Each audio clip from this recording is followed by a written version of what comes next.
Something that came up yesterday, and well, it's as interesting as it is. It's even on the front page of a daily guide, but also Joy News had intercepted. Is it a memo or a document? A document, okay. A report. A report that indicated that the Tier 2 pension fund account, the center of the recent public workers agitation, was in arrears of over 270 million Ghana cedis, dating back as far as 2012. And it means that government has been unable to honor its statutory obligations into the fund. Public sector workers, they have embarked on a strike action following that. Now, if this is the picture, it kind of vindicates the public sector workers. Well, do you have any knowledge about the report? Because the report should have been circulating around Parliament, so to speak. Well, the report was submitted to the Finance Committee of Parliament. And then I understand the Finance Committee has asked for additional information from the Pensions Authority. And at least the report that has been submitted, I have seen it, and it's not looking good at all. Indeed, if you say workers, public workers, some of us are also involved. I've been a Senate contributor for a very long time because I was in public service. I worked at Internal Revenue Service for almost 10 years before going to private practice and then coming back to public life. And I've confirmed from the Accounts Office of Parliament that indeed they deduct 18%, 18.5% from our salary, which means I'm also looking for my Tier 2 deductions. Where is the money? This 270 million that is reported, if you read the report, it's even understated because it doesn't include investment that has been made. That was supposed to have been made on the money. The deductions is even up to July. We are in November, so August, September, October is not even part of it, and it's huge. The government is saying there's no problem. Workers are saying there's wahala. And government comes out. I mean, this week there was this press conference by the Minister for Communication on Monday. It was most embarrassing, very embarrassing. I was so embarrassed that I said, "What? Is it Minister of State talking or somebody fighting to be a school prefect in a junior school?" With all due respect, you come out to create the impression that all this crisis is being created by the opposition because they want to put their hands on the money and start tracing companies which you think are linked to the opposition. And I sit down and say, does this guy really know the situation in Ghana? Because sitting here, I can tell you classmates of the Attorney General. I can tell you friends of the Attorney General, friends of powerful people who are also in this business. What evidence do I have to create the impression that because they are classmates or friends and family, they are doing the wrong thing? But you've concluded by saying that if I can trace an Impari, who was a cabinet secretary to President Kufuor, whose junior brother is also set up a pension trust, that means that is the opposition looking for the money to be able to fund their party. It's wrong. You don't address and solve problems this way. And the report shows that indeed the government has to account for every person that they've collected from workers. We are still talking about temporary, but the Pensions Authority said as soon they will have to transfer the monies into the accounts of those who have been nominated to receive the accounts. There's a list of banks who have been approved that they should be receiving the money to invest. You just send a person to them.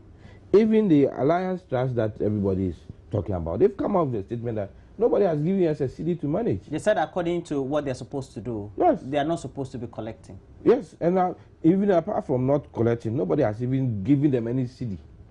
In terms of what will be in their books. Yes, but they've been hit from left, right, center because the embassy has indicated that they are the only ones who should run it and then all the money has been sent to them. Now the reality is that the money is with government and government is breaching the law just as government is breaching the law when it comes to deductions for get fund, health insurance, common fund, everything. Government is still using the money, and they have to be bold. Otherwise, why is the money still at the Bank of Ghana?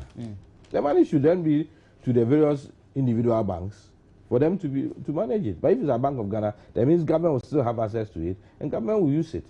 This is the tip of the iceberg, because the questions that the Finance Committee are asking, it means that more will come out, and more money will have to be accounted for. At the press conference, to clarify how much had been contributed, how much was of interest, etc., which would have totaled 2.1 billion, we're told. The contribution summing up to 1.6 billion.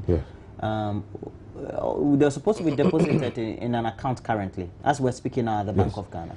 Now, all these are expected to have accrued some level of interest.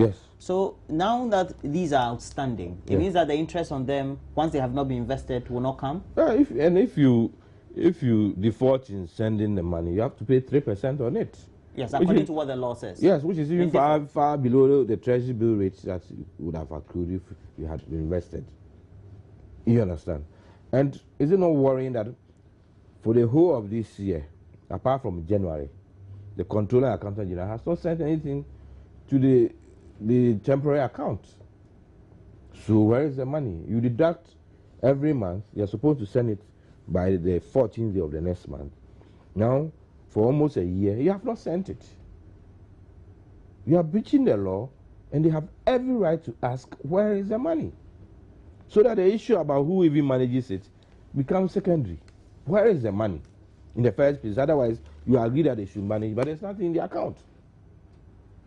And these are the issues that the government should address.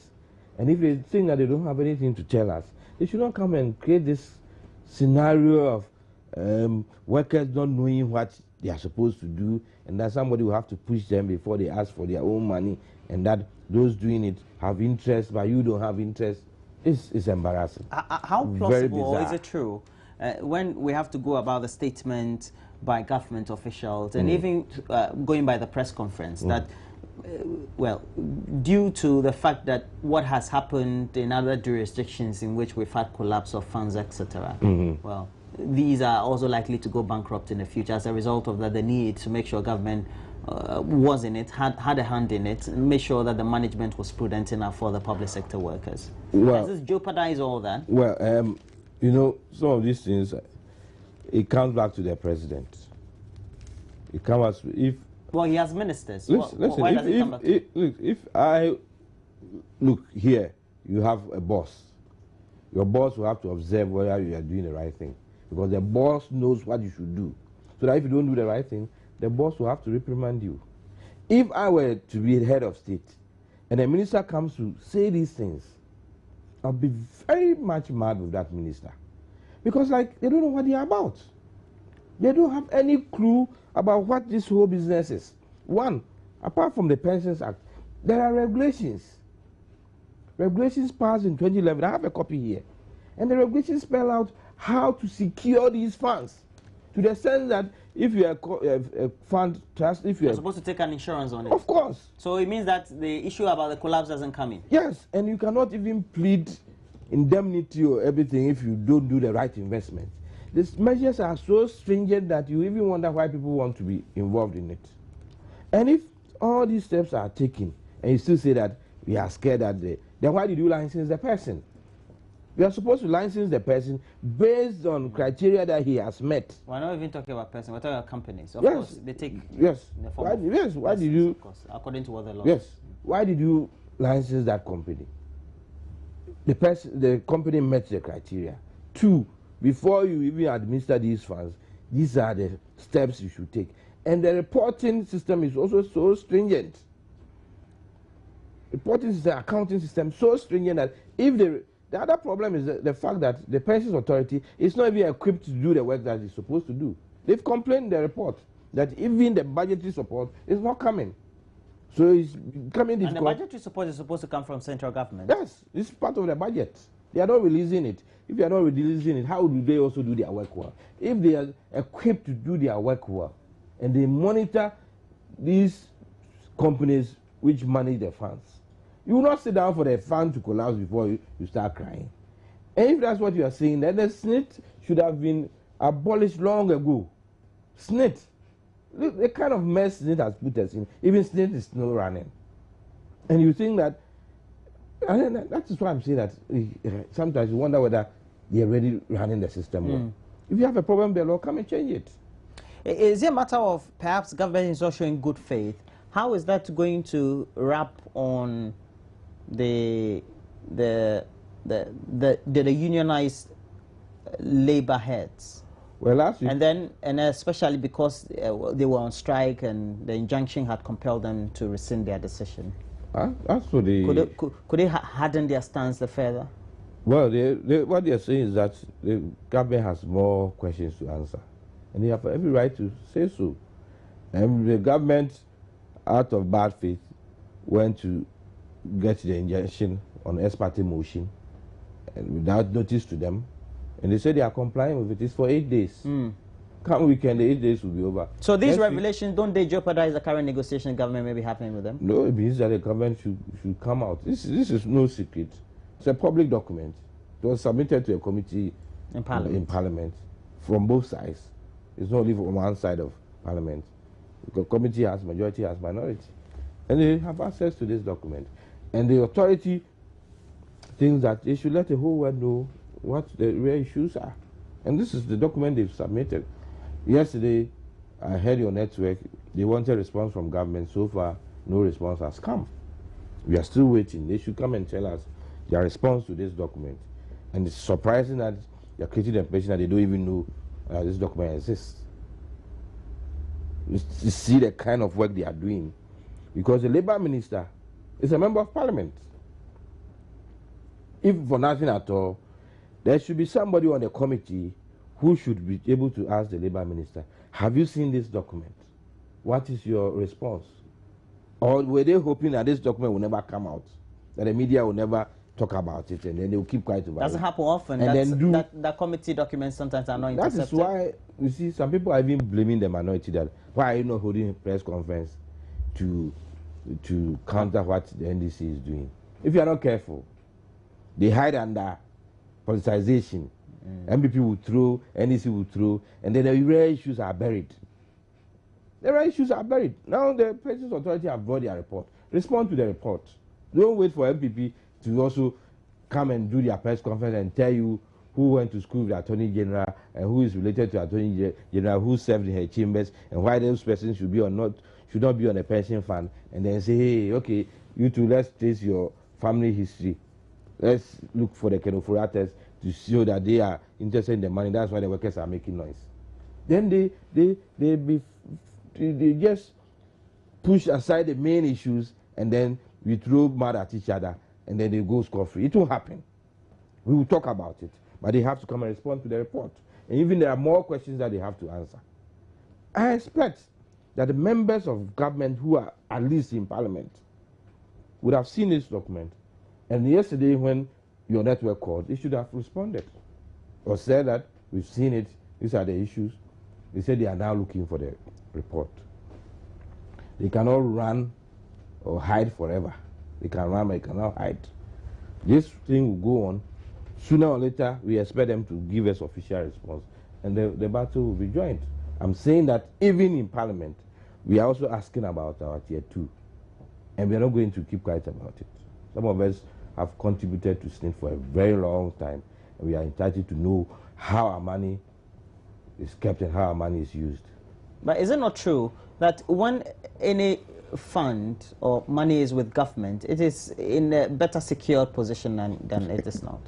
Look, I mean, in 2000, that should be the reality. Look, in 2000, the government was owing SNIT so much, in a sense that... Yes, we all remember. That was publicized a lot. Yes. And you know what government did? Okay, we have shares in this company. SNIT, go and take over those shares to make up for the money we have not paid to you. Is that how you run a system? That's how SNIT took over STC. That's how SNIT got shares in various... Because government has shares in that company. Okay, SNIT, come and take over the shares because government owes you 11 million. So they were evaluated and based on... Who evaluated and who took those decisions. So this business of you government owes you, government owes teachers for 2 years, you are paying them only 3 months. And who says, I'm interested in government owing me for decades? No, it's bad business to even do business with government. Because before government is ready to pay you, would have so you're saying these even don't send the right signals? Would have gone bankrupt. Go and look at the contractors. Some are hanging themselves. They've gone bankrupt. Some say for 2 years they haven't been paid. 2 years. You go to bank for money because government has given you contracts. You have to service the loan. If you're not careful, by the time government pays you, they will swallow everything and you will be owing the bank. Is that good business? So why do you think that I should keep my money with you because you pay it anyway? That's not good business. And are you paying it with interest? Government has been paying a lot of their debts without any interest. It's the only time they get able to take interest is when they go to court and there's judgment debt. Otherwise, government owes you, they come for your money, that is all. That's not good business. So nobody should hide behind the fact that, oh, if government is holding my money, I'm assured. Assured in what way? Sometimes they do it so badly that even another person comes and says, let's start all over again. I'm not sure of even these figures. It's not, what does the law say? Why do we want to breach the law? Why do we think that the law that we ourselves have made? I mean, Pensions Act 2008, assuming that it was not even under this government. 2011, you've made regulations, very extensive one. I wish people would find time to read it. These are regulations, huge, trying to safeguard the interest of employees as far as their money is concerned. Now you come and tell me the law is not good. We have problem with the law. We want to even take it to court for interpretation. But as far as we are concerned, only one group should manage it because we are not sure of the rest. How did you even arrive at that one group? You shortlisted 5 companies and decided that that is the one that should deal with our money. And that's the end of the matter. And you think people will keep quiet? When there's a long list of people that you have approved, First Bank, if there's a long list, you pick up First Bank, you are the ones who should manage. You pick Pension Alliance, you are the ones who should do this. And the rest, you don't do anything about it. And when workers are demanding their money, it's opposition who are behind it. Yeah, I don't think we are running the system well. Now, I don't think at all. What should be the posture now, or the position that the unionized groups should take, following some of these that have been brought to the public light? Well, they are in court. They've been sued. They filed their defense. They should proceed to amend the defense and add new facts to show that indeed they have a case in court.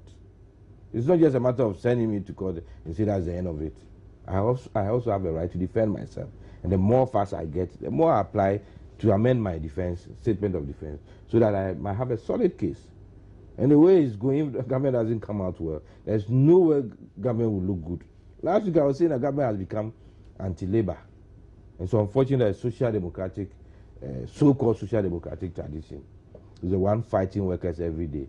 Well, that may not be true. We are pro-labor. We are pro-labor. Well, it's not showing. What have they done to show that they are on the side of workers? Well, it's even more dangerous.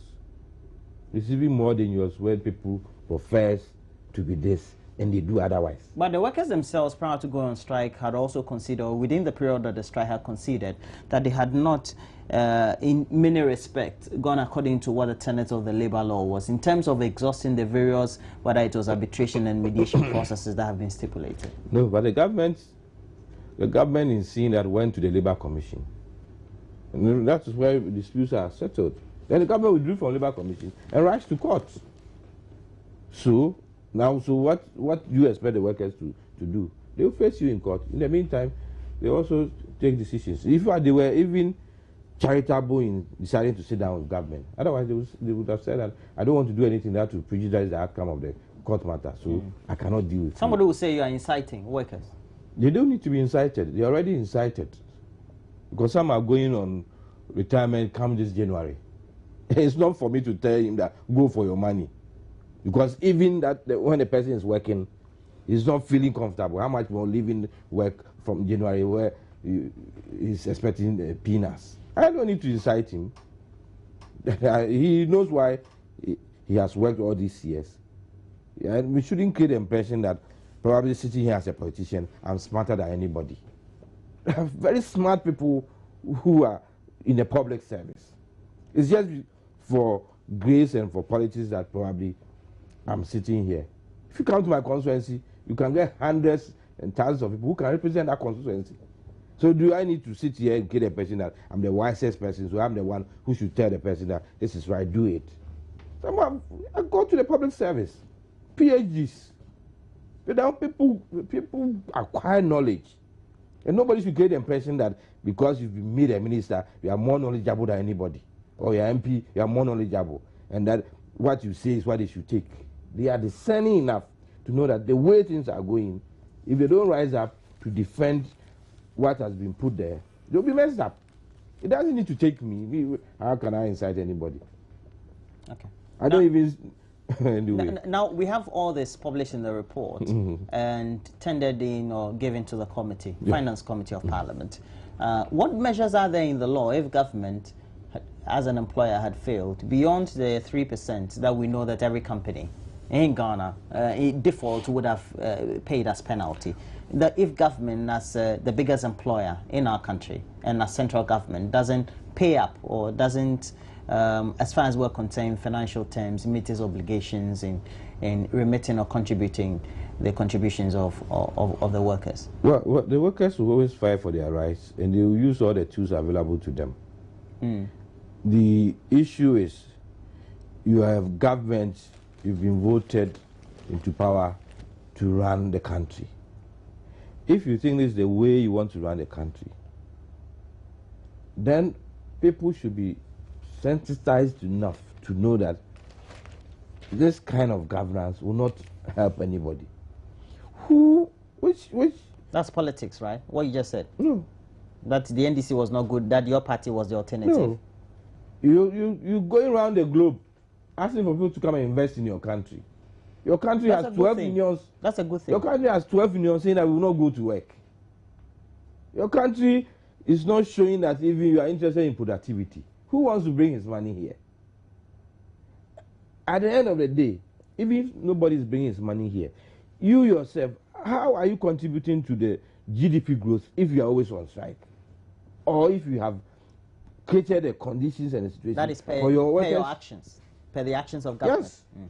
For your workers to always be on strike. It means you are not running the system well. And the alternative is the MPP? In the short term... And the alternative is the MPP. Is that what you're saying? No, in the short term, you may have your own way. In the short term. But thankfully, by 2016, the people of Ghana will have to judge. And the more they get exposed to this, the more they say that, then let's try another group. Well, Mr. Amwa, I asked a question. In the U.S., I wish we had that thing here. They've had midterm elections. And the Democrats have lost both houses. Now it's the Republicans who are running Congress. Midterm election basically meaning that you had parliamentarians who will run midterm. Whose term would have ended. Will be in between terms. Who will be in between terms of the presidency. Yes. Okay. Like in 2014. You think we should adopt that here? It will help so much because here the only way we are able to gauge the popularity of... So it means that by this year we would have had midterm? Yes. If I had come in 2010, by this year... So you would have been happy if government lost its majority in parliament? Yes. It would have sent the right signal to the whole... That would have made Ghana ungovernable, right? Not necessarily. How come U.S. is not ungovernable? So supposing, you just imagine the MPP has the majority in parliament, just because government is unpopular now as far as public opinion ratings are concerned. The government will listen more. You're not going to approve government's budgets? No, the government We're going to have an experience like we had in the Liman administration. No, listen. Even in the U.S., the analysis is that in the next 2 years, if things don't go well, those who are running Congress may be blamed. Because what the president needs to do is that this is what I've submitted. These are the issues. I'm going to the public for the public. But the Republicans, as far as having the majority in both the two houses, could also sabotage the Democrat-led government of Obama. That's why I'm giving you the scenario. And make it quite unpopular. Well, if Obama says that I've sent this document to Congress, it's been rejected, and the public knows that what he sent is a good document, they will not blame Obama. They will blame Congress. So if MPP were in the majority and President Mahama sends a document and we all discuss it, it's exposed to the whole world, he makes his case, we make our case, and at the end of the day, the public thinks that you are in the majority but you are wrong. How would you blame President Mahama? Okay. So it's not that because you are in the majority, and the day will come when this will happen in this country. A day will come, there will be a president without majority in parliament, and we will be forced to run the country. We shouldn't get the impression that every time that it will happen. It can happen. It can happen. You're saying it can happen. It can happen. Okay. Now we have to wrap up our discussions. Yes. But I asked a question. I don't know whether your answer was convincing enough. Yeah. The thing about government as not having paid as far as what the contributions, the second-tier contributions of the workers are. Now, what is inherent in the law, or what systems have we put in place to make sure it is compelling enough for government to pay? Because logically, if government had paid and these were invested, then they would have attracted the TB rates. I'm saying that the workers have several tools. One of the tools is to go to court to compel government to pay. So every day we tend to have a fracas if government doesn't pay or is in default? That's what I'm saying. They have several tools. That's why they embarked on strike. But that is not good for government machinery. So what should they do? You have a government who doesn't want to obey the law. Then sooner or later we all not obey the law. Your party could be in government and perhaps you could default one way or the other. If it's reasonable. If it's reasonable, they should go to court? No, what I'm saying is that if your default is reasonable, the average person may understand it. But if you don't seem to care, or you create the impression that there's nothing wrong, then you're creating a crisis for everybody. You're creating a crisis in the sense that you've been elected to run government and run it well. But here you are, even if they send you to court and the court gives judgment, you don't follow it. Like the GET fund, like the oil, petrol pricing, fuel pricing thing. So, very soon, if you are not careful, if you are breaching the law, are you giving opportunity for the average person to also breach the law? That I won't pay VAT. Because the VAT I pay, you are supposed to deduct. You don't deduct.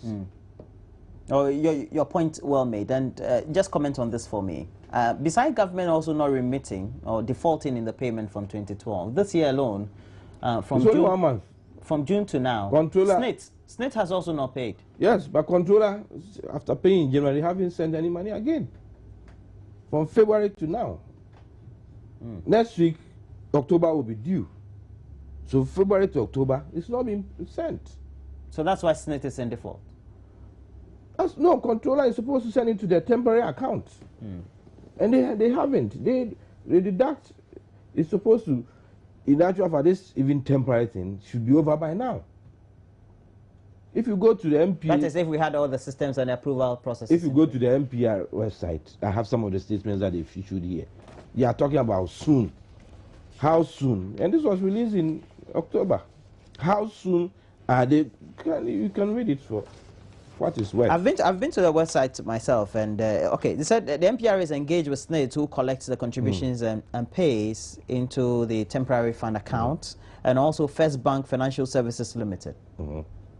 That is the fund administrator, who provides data management function and not responsible for managing the funds of the temporary fund account. And the authority, together with SNIT and First Bank Financial Services, have been working closely to validate the data and records to reconcile contributions made by employers so far for necessary auditing. Okay, that has been made. And so our employers are hereby encouraged to speed up the registration of the second-tier mandatory occupational schemes. Okay, so we have all these in place. And we still want... That is what the regulator is telling us.